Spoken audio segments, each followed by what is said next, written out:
مقام ہے۔ اور اس کے متعلق اقبال کے کلام میں بہت سارے ریفرنسز ہیں، اور میں اس میں جانا نہیں چاہتا کیونکہ یہ وقت بھی نہیں ہے اور مجلس کا اس کی متقاضی بھی نہیں ہے کہ ہم اس طرف جائیں۔ تو یہ عشق یا محبت بہت ہی اہم ہے، جس سے انسان کا جو ہے کنٹرول ہوتا ہے یہ سب۔ لیکن ان ساری چیزوں کے علاوہ انسان کو اللہ نے شعور عطا کیا ہے۔ یہ شعور کیا چیز ہے؟ یہ شعور جو ہے وہ اس کے دو ایکسپلینیشن ہیں۔ یہ فلاسافیکل ایکسپلینیشن اس کا یہ ہے کہ فلسفے میں، جس کا فلسفہ یعنی جنرل فلسفہ جس پہ کوئی مذہب سے کوئی اس کا تعلق نہ ہو، جنرل فلسفی میں یہ ہے کہ شعور جو ہے انسان کے سماجی حالات اور جو ہے اس کا ایستھیٹک سینس اور اس طریقے سے اور مختلف فیکٹرز سے مل کے بنتا ہے، اور اس کا کوئی روحانی پہلو شعور کا نہیں ہے۔ یہ فزیکل بیسس جو ہے اس کی اور یہ مالیکیولز کا یا سالمات کے درمیان جو تعامل ہو رہا ہے، یہ اس کا نتیجہ ہے شعور آپ کا جو ہے۔ آپ کے پاس جو کیمیکل ریاکشنز ہو رہے ہیں، شعور اس کا ذریعہ ہے۔ لیکن ایسا نہیں ہے۔ شعور جو ہے وہ اللہ کا دیا ہوا ہے، اور اللہ فرماتا ہے کہ شعور کے دینے والے ہم ہیں۔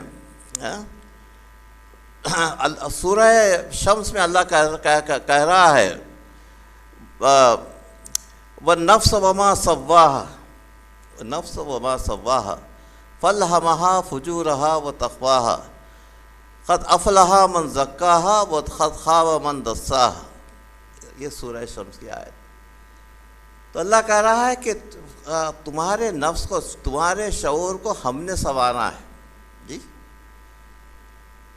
اور تم کو اچھے اور برے کی تمیز بتائی ہے جی، اور جو اپنے نفس کو جس نے سنوارا قد افلح، وہ جو ہے کامیاب ہو گیا، اور جس نے اپنے نفس کو خراب کر دیا وہ جو ہے ڈوب گیا۔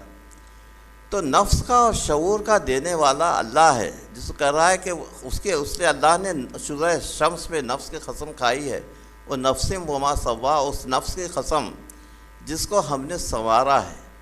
تو آپ کا شعور نفس جو ہے وہ اللہ کا دیا ہوا ہے، اور یہ شعور نفس کو ہی اللہ نفس کہہ رہا ہے۔ صلوات بر محمد و آل محمد۔ اور وہ صرف نیکی کے راستے پر لے جاتا ہے اور آپ کو برائیوں سے روکتا ہے۔ یہ جو ہے یہ اللہ نے اس کی قسم کھائی ہے، اور تو آپ کا شعور جو ہے اللہ کا دیا ہوا ہے، اور اللہ ہی اس کی تقدیم کرتا ہے۔ اب یہ شعور کا حصہ کیا ہے؟ شعور کا حصہ یہ ہے کہ انسان اپنے آپ کو ایثار اور قربانی کے قابل بنائے۔ اس کے بعد شعور کا مطلب یہ ہے، اس وقت جہالت اتنی پھیلی بھی ہے، اور مادیت پرستی اور اتنی زیادہ پھیلی بھی ہے کہ انسان کا شعور بالکل ختم ہو گیا ہے، مادیت میں بالکل دفن ہو گیا ہے۔ اتنے زیادہ لوگ وہ سیلفش ہو گئے ہیں کہ وہ دوسروں کی طرف دیکھنا بھی پسند نہیں کرتے، وہ جتنا ہے اپنا فائدہ ہو اور دوسروں کا کوئی فائدہ نہ ہو جا سکتا۔ تو یہ سیلفش ایٹیٹیوڈ جو ہے انسان کا، یہ شعور نفس کی وجہ سے نہیں ہے، بلکہ نفس کو ختم کرنے کا ہے۔ شعور نفس یہ ہے کہ ایثار کا جذبہ ہو، قربانی کا جذبہ ہو۔ تو شعور نفس دراصل روحانیات کا ایک حصہ ہے۔ صلوات بر محمد و آل محمد۔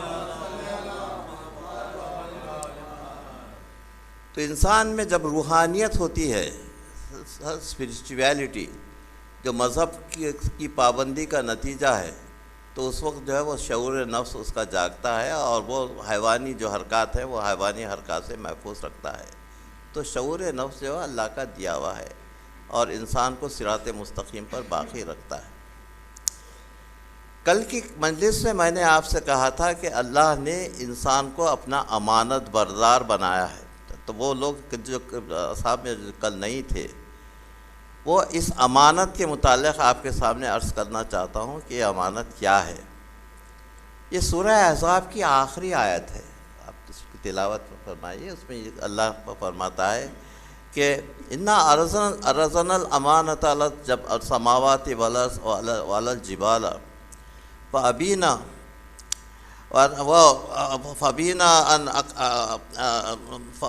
واشفقنا ان حملتہ الانسان انہ کان ظلوما جہولا۔ اس کا ترجمہ یہ ہے کہ ہم نے آسمانوں کو، زمینوں کو اور پہاڑوں کو اپنی امانت جو ہے پیش کی، انہوں نے اپنی عاجزی کا اظہار کیا، جی ابھی نہ اپنی عاجزی کا، اور اس کو اٹھانے سے اپنی عاجزی کا انکار کیا، عاجزی کا اظہار کیا۔ ترجمہ بات یہ نہیں ہو سکتا کہ انہوں نے لینے سے انکار کر دیا۔ اللہ کے کسی چیز کو لینے سے انکار کر دینا وہ جو ہے وہ کفر ہے، وہ نہیں، کائنات کی کوئی چیز نہیں کر سکتی۔ وہ ہے کہ اپنے عاجزی کا اظہار کیا کہ ہم اس کو برداشت نہیں کرتے ہیں، ہم اس قابل نہیں ہیں، لیکن انسان نے اس کو اٹھا لیا۔ لیکن انسان جو ہے بڑا ظالم اور جاہل ہے، ظلوماً جہولا، ظالم اور جاہل ہے۔ تو اب یہاں بتانا چاہے کہ بھئی جب سب ہر چیز کائنات کی ہے، مخلوق نے انکار کر اس کو لینے سے عاجزی کا اظہار کیا اور انسان لے لیا، تو اس کو اللہ کو شاباش کہنا چاہیے تھا کہ تم اتنے بہادر ہو کہ تم اس کو لے سکتے ہو۔ اس ظلوماً جہولا کا کیا مطلب ہے؟ مطلب یہ ہے کہ اس امانت کے ساتھ انسان نے اچھا اس امانت کا جیسا خیال رکھنا چاہیے تھا، اس امانت کا ویسا خیال نہیں رکھا، بلکہ اس امانت میں اس نے خیانت کی، اور اس طریقے سے یہ وہ ظالم اور جاہل ہے۔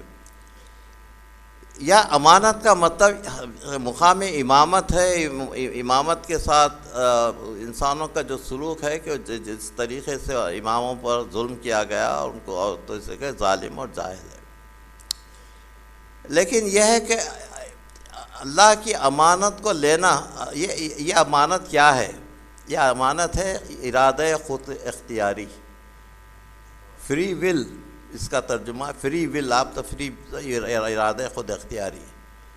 تو ارادہ خود اختیاری کیا ہے؟ اس پر تھوڑی سی بحث۔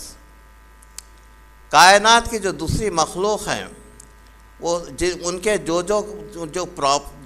ان کے جو صلاحیتیں ہیں، ان کی کیپیبلٹیز ہیں، وہ سب محدود ہیں، اور وہ ساری کی ساری چیزیں جو ہے وہ فکسڈ ہیں، وہ اس کے علاوہ وہ کچھ ہٹ کر کوئی کام نہیں کر سکتے۔ اس کو تقدیر کہتے ہیں، سمجھے کیا؟ جیسا سورج کے لیے قرآن میں سورہ یاسین میں ہے وَالشَّمْسُ تَجْرِی لِمُسْتَقَرٍّ لَہَا ذَلِکَ تَقْدِیرُ الْعَزِیزِ الْعَلِیمِ وَالْقَمَرَ قَدَّرْنَاهُ مَنَازِلَ حَتَّىٰ عَادَ كَالْعُرْجُونِ الْقَدِیمِ۔ تو سورج جو ہے اپنی اپنی منزل پر جا رہا ہے، وہ اس کی تقدیر ہے۔ تقدیر کا مطلب یہ ہے کہ جو ہے وہ اس کے صفات بالکل فکسڈ ہیں، اس سے ہٹ کر کوئی چیز نہیں ہو سکتی۔ اس طریقے سے جانوروں کی بھی صفات بالکل فکسڈ ہیں، وہ اس سے ہٹ کر نہیں کر سکتے۔ بچھو کا کام کاٹنا ہے، وہ بچھو جو آپ کے ساتھ لو نہیں کر سکتا جو۔ لیکن انسان کے لیے کوئی کسی قسم کی جو ہے رکاوٹ نہیں ہے، اور کوئی لیمیٹیشنز یہاں پر ظاہر نہیں کیا۔ انسان کے لیے کوئی اس کے صفات جو لامحدود ہے، وہ فری ول یہ ہے کہ وہ جو چاہے کر سکتا ہے، اور اچھے اور برے کی تمیز کے ساتھ جو چاہے کر سکتا ہے۔ اس طریقے سے اس کے صفات محدود نہیں ہیں، جیسے کائنات کے دوسری اشیاء کے صفات محدود ہیں، انسان کے صفات محدود نہیں ہیں۔ آپ جو کر رہے ہیں وہ خود آپ کی تقدیر بن جاتی ہے، جی۔ تو غلط ہے شکوہ تقدیر یزاں، خود تقدیر یزاں کیوں نہیں ہے، جی۔ تقدیر کے پابند دیکھیے کہتے ہیں جمادات و نباتات، ان کی تقدیر ہے، اسے ہٹ کے کچھ نہیں کر سکتے۔ اور مومن فقط احکام الہی کا ہے پابند، اقبال کہہ رہے ہیں۔ تو یہ تقدیر کا جو ہے جو تصور ہے، یہ تقدیر کا تصور بہت اہم ہے ہمارے پاس، کہ آپ کو فری ول جو دی گئی ہے وہ اچھے اور برے کی تمیز کے ساتھ۔ تو دوسرے لوگ جو ہے ہمارے فرقے کے کہتے ہیں کہ وہ قسمت کے قائل ہیں کہ قسمت میں یہ چیز لکھی گئی تھی جی، اور قسمت میں چونکہ ایسا تھا، اور یعنی امام حسین کی قسمت میں شہید ہونا تھا اور یزید کی قسمت میں جو ہے قتل کرنا تھا جی، تو پہلے سے ہی وہ پری ڈیٹرمنٹ تھی، کوئی سمجھا؟ تو نتھنگ از پری ڈیٹرمنٹ، جو ہے سب جو بھی کر رہے ہیں آپ وہی آپ کا عمل ہے، پہلے سے کوئی چیز لکھی ہوئی نہیں ہے کہ آپ کو ایسا کرنا ہے، آپ کو عقل دی گئی ہے اور آپ کو آزادی دی گئی ہے، اس لیے کہ آپ جو کر رہے ہیں وہی آپ کی تقدیر بن جاتی ہے جی، پہلے سے ہی کوئی تقدیر فکس نہیں ہے۔ یہ دشمنان اہل بیت کا بنایا ہوا وہ فلسفہ ہے اس زمانے کا کہ قاتل بھی رضی اللہ عنہ، مقتول بھی رضی اللہ عنہ، ایسا نہیں ہو سکتا، آپ یا تو قاتل کو مانیے یا مقتول کو مانیے، دونوں کو آپ اس طریقے سے دونوں رضی اللہ عنہ نہیں ہو سکتے، جو ہے اللہ کے عدل کے خلاف ہے یہ چیز، کہ اگر پہلے سے ہی کوئی چیز فکس ہو جاتی ہے آپ کی قسمت میں، تو وہ پھر اللہ کو پوچھنے کا کوئی حق نہیں تھا، سوال و جواب کا کوئی حق نہیں تھا، آپ کھڑے رہ کے کہہ سکتے ہیں کہ حضور والا آپ نے میری قسمت میں پہلے سے لکھ دیا تھا، آپ کیوں پوچھ رہے ہو ہم سے، جو نہیں، ایسا نہیں ہے۔ ہر قسم کا سوال و جواب ہونے والا ہے، وہ یعمل مثقال ذرۃ خیرا یرا، وہ یعمل مثقال شر یرا، مثقال شر یرا اور خیرا یرا، مثقال کے ذرہ برابر بھی نیکی ہو تو اس کو محاسبہ کیا جائے گا، اور ذرہ برابر شر ہو تو اس کا بھی محاسبہ کیا گیا، دونوں شر، مثقال کے برابر بھی ہو شر یا نیکی، دونوں کا جو ہے وہ حساب کتاب کیا جائے گا، تو اللہ کے پاس عدل ہے۔ تو فری ول کا مطلب یہ ہے کہ آپ بالکل آزاد ہیں عقل کے ساتھ، جو چاہے آپ کریں۔ انا ہدیناہ السبیل اما شاکرن و اما کفورا، ہم نے دونوں راستے بتا دیے ہیں، چاہے تم شکر کا راستہ اختیار کرو یا کفر کا راستہ اختیار کرو جی، تو شکر کا راستہ اہل بیت کا راستہ ہے، اور کفر کا راستہ ان کے دشمنوں کا راستہ ہے، چاہے آپ کفر کا راستہ اختیار کرو یا شکر کا راستہ اختیار کرو، انسان کو اختیار ہے پورا۔ اور وہاں پر اور اس کے بعد انا ہدیناہ النجدین، دونوں راستے بتا دیے گئے ہیں، اور کئی مقامات پر اللہ نے کہا ہے کہ وہ ذمہ داری کے ساتھ انسان کو آگے بڑھنا چاہیے۔ تو اس طریقے سے انسان کی ذمہ داری جو ہے یہ امانت کو قائم کرنے کی ہے، اور فری ول بہت بڑی نعمت ہے جس سے انسان آگے بڑھ سکتا ہے۔ تو میں نے کل کی مجلس میں عرض کیا تھا، اور آج میں تھوڑا سا اس کے متعلق اور تھوڑی وضاحت اور پیش کرنا چاہتا ہوں۔ کہا کہ انسان کو اتنے وسائل دیے گئے ہیں، ریسورسز اتنے ہیں انسان کے لیے یہاں پہ اس کائنات میں، ان لمیٹڈ ریسورسز ہیں، اور اتنے ان لمیٹڈ ریسورسز کا کہ کنجیاں انسان کے ہاتھ میں دے دی گئی ہیں۔ کیسے کنجیاں انسان کہ ان کے متعلق تو معلومات حاصل کرو، جو جتنے ریسورسز ہیں کائنات کے، جیسا سورسز آف انرجی جو ہے ریسورسز ہیں کائنات میں، سورج ہے، چاند ہے، زلزلے ہے، آتش فشاں پہاڑ ہے، اللہ جن کو اپنی نشانیاں کہہ رہا ہے۔ سورہ روم کی آیت نشان 20 سے 30 تک آپ دیکھیے کہ ساری اللہ کی نشانیاں ہیں۔ یہ انا ذالک فی آیۃ لقوم یعقلون، انا ذالک لآیۃ لقوم یسمعون، یہ ساری میری نشانیاں ان لوگوں کے لیے ہیں جو صاحبان عقل ہیں، وہ ان کے لیے ہیں جو سن سکتے ہیں، دیکھ سکتے ہیں۔ افلا یتدبرون القرآن ام علی قلوب اقفالها، سورہ محمد کی آیت۔ قرآن پر یہ غور کیوں نہیں کرتے، کیا ان کے عقلوں پر قفل پڑ گیا ہے؟ اللہ چاہ رہا ہے، اللہ اسلام مسلمانوں کو ایک ایسی قوم بنانا چاہتا ہے جو غور کرے، فکر کرے کائنات پر، کائنات کی تحقیق کرے اور کائنات کی کنجیوں کو اپنے ہاتھوں میں لے لے۔ مغرب نے سب کچھ کیا، اور آج ہم سے آگے ہیں، اور مسلمان سب سے پیچھے رہ گئے، کیونکہ اگر قرآن کی تعمیل جو ہے، قرآن کے جو احکامات ہیں، کسی نے اس کی تعمیل کی تو وہ ویسٹ کے لوگ ہیں، ہم لوگ نہیں ہیں۔ اس طریقے سے یہ چیز ہم سے نکل گئی۔ کائنات پر غور و خوض وہ کر رہے ہیں، کائنات کی ہر چیز پر وہ ان کا ہے، اور سائنس کے جتنے شعبے ہیں اس میں آگے ہیں۔ کسی زمانے میں مسلمان آگے تھے، امام جعفر صادق علیہ الصلوۃ والسلام کے 1000 سال تک جو ہے مسلمان ہر چیز پہ چھائے رہے، اور دی میکنگ آف سویلائزیشن میں جو ہے بیوفون کا لکھنا یہ ہے کہ یورپ اس زمانے میں گمراہی میں تھا، اور جو ہے وہاں پر کچھ نہیں تھا، جتنے علوم تھے وہ مسلم علوم جو ہے وہ یورپ میں گئے، ان کے پاس کچھ نہیں تھا، اس لیے اب وہ آگے بڑھ گئے۔ اس کے بعد ہم لوگ جو ہے تو مسلمان پس کردہ نہیں ہے، بلکہ پس کیوں ہے خود اپنے ہاتھوں سے، اس لیے کہ انہوں نے قرآن کو بھلا دیا ہے اور عمل میں ہر چیز سے پیچھے رہ گئے ہیں۔ صلوات و محمد وآل محمد۔ یہ ہے عمل کے متعلق میں کل کہہ رہا تھا کہ انسان کو کہ کیا کیا کائنات کی ساری قوتیں انسان کے ہاتھ میں ہیں۔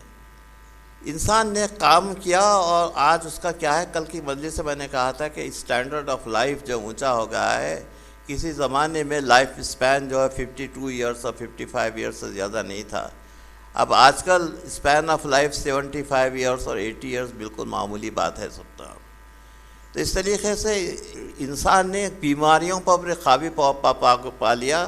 چیچک اور کسی زمانے میں پلیگ یہ بہت خطرناک بیماریاں سمجھی جاتی تھی، وہ آج نہیں ہے، اور کینسر کا بھی علاج ہو رہا ہے۔ اس طریقے سے کہ انسان کے ہاتھ میں ہر چیز ہے، خود بیماریوں کا علاج کروانا۔ خود میری مثال لیجئے کہ میں امریکہ میں اتنا بیمار تھا کہ بستر سے اٹھنے کے قابل بھی نہیں تھا۔ جو علاج اور کیئر سے جو ہے انسانیت ہے وہاں پر، وہاں کے لوگوں میں کیئر کی وجہ سے جو ہے اس قابل ہوا کہ آج میں بغیر تکلف کے میں چل رہا ہوں، پھر رہا ہوں، گھر میں خود اپنے آپ کو میں ٹیک کیئر کر لے رہا ہوں، جیسے کسی نرس کی ضرورت نہیں ہے، کچھ نہیں ہے۔ آپ کے سامنے اپنے خیالات کے اظہار کا جو ہے مجھے موقع مل رہا ہے، اور کوئی کسی قسم کی کوئی رکاوٹ نہیں ہے، کسی قسم کی مینٹل رکاوٹ نہیں ہے، اور بہت اچھی طریقے سے آپ کو میں سمجھ رہا ہوں، آپ مجھے سمجھ رہے ہیں، یہ سب اللہ کی دین ہے۔ تو انسان اس قابل ہو گیا ہے کہ یہ سب چیز کر سکے۔ انسان نے روبوٹکس سے آپ واقف ہوں گے، جو ہے روبوٹس جو ہے تو ایسے ہوتے ہیں کہ وہ ہر چیز جو وہ کرنے کے قابل ہوتا ہے۔ آج کل امریکہ میں ایسے روبوٹس ہیں، ایک پتلا جس میں اس سے پروسیس کر دیا جاتا ہے انفارمیشن، اس میں کہ وہ آپ جو حکم دے رہے ہیں اس کی تعمیل وہ کر سکتا ہے، تو موٹر چلا سکتا ہے، وہ جو ہے وہ آپ کا کام گھریلو کام بھی کر سکتا ہے۔ اس طریقے سے روبوٹس اگر ہوں تو پھر آپ کو، اور اس کے علاوہ آرٹیفیشل انٹیلیجنس جو ہے، آرٹیفیشل انٹیلیجنس وہ سوچ بھی سکتا ہے کسی حد تک، لیکن روبوٹس جو ہیں اس میں شعور پیدا نہیں ہو سکتا۔ آپ جتنے چاہے روبوٹس بنا لیں جی، تو روبوٹس میں کبھی شعور پیدا نہیں ہو سکتا، وہ کسی سے پیار نہیں کر سکتا جو ہے سب جی، اور دل کے جو حالات ہیں وہ بیان نہیں کر سکتا۔ تو یہ جو اختلاف شعور کے جو مختلف منازل ہیں جی، وہ سارے شعور کے منازل وہ روبوٹس پہ آ نہیں سکتے، چاہے آپ اس کو کتنا ہی پرفیکٹ کیوں نہ بنا لیں۔ اس طریقے سے انسان بھی خالق ہے ایک حد تک، لیکن انسان اس حد تک خالق ہے جس حد تک اس کو اجازت دی گئی ہے جی۔ اس سے آگے جو ہے وہ سارے اللہ کا پورا ایریا ہے، اس کے آگے اللہ کے جو ڈومین میں اگر داخل ہونا چاہتا ہے تو اللہ کے ڈومین میں داخل نہیں ہو سکتا۔ وہ شعور کا دینے والا وہی ہے، جو شعور اگر ہوگا تو اس سے ہی حاصل ہوگا، اور شعور نفس جو اسی کا دیا ہوا ہے، یہ روبوٹ سے نہیں آ سکتا۔ تو یہ ہے شعور نفس۔ اللہ و نفس وما سواہا، اللہ نے 3 قسم کے نفوس کی قرآن میں تشریح کی ہے مختلف مقامات پر۔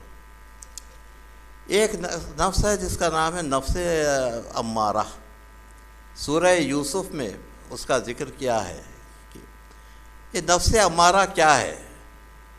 کہ اب نفس امارہ گناہوں کی ترغیب دیتا ہے. جو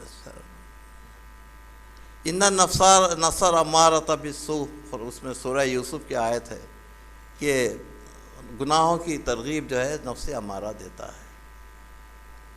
اور یہ نفس امارہ شیطان کا شاگرد ہے. انسان میں اللہ سے شیطان نے جو ہے مہلت مانگی تھی کہ قیامت تک مجھے مہلت دے. نے کہا کہ قیامت تک تجھے مہلت میں دوں گا. اس نے کہا کہ میں آپ کے لوگوں کو بھٹکاؤں گا اور صراط مستقیم پر جا کر بیٹھ جاؤں گا. میرے الفاظ پر غور کیجیے، صراط مستقیم پر جا کر بیٹھ جاؤں گا. تو صراط مستقیم کیا ہے؟ اہدنا الصراط المستقیم آپ جو اپنے نماز میں پڑھ رہے ہیں، کیا کون سا ہے صراط الذین انعمت علیہم؟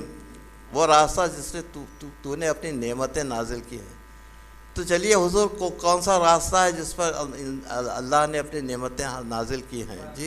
جی الیوم اکملت لکم دینکم واتممت علیکم نعمتی ورضیت لکم الاسلام دینا. صلوات بر محمد.